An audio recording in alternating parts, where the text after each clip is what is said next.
We're in sales, guys. We are numbers people. We should be financially motivated. That is why we're in sales, because we love making money. And we understand that money equals possibilities. So this volume breakdown analysis, we do this at the beginning of every year. And I would, if I were you, I would probably do it once every quarter minimum. If you walk through this breakdown analysis, what you should do is assume, whatever commission split that you guys are on with your team, or if you're not on a team with EXP, you should put in worst case scenario. So if you're EXP, everybody's on an 80%.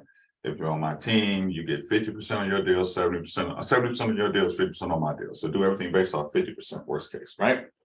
So if you're on a team, I want to earn X amount of dollars in the next 12 months, right?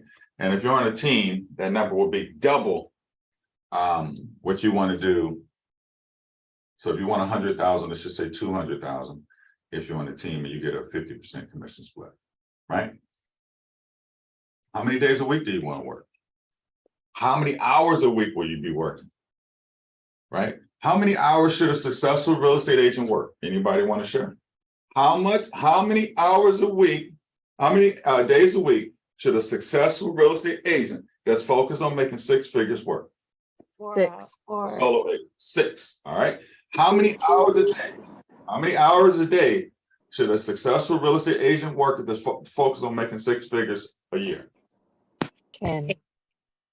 8. Somebody says 10. Who else? Any other numbers? 8. 8. 8. Okay. As long as it takes. Yeah, I say 10. Okay. 10. Okay. Only way you can work 8 hours or less as a successful real estate agent, make 6 figures a year, you must have a serious referral sphere.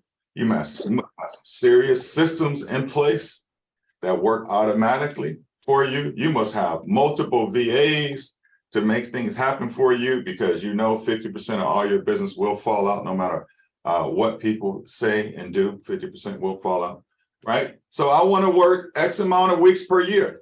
It's only 52 weeks in a year. How many weeks you're going to work? You have to decide, right? You have to take vacation. You can't just work this business 52 weeks out of the year. It's not realistic. We work in sales. We need a break. Otherwise, we'll just implode and we'll be no good to our family. Remember, I'm going to always share this tip with you guys. Don't make your family fit into your business. Build your business around your family. Because if you make your family fit into your business, you won't have one. Okay. I've been there. I've been divorced before. That was part of it. Right? So I don't want that to happen to anybody. Okay.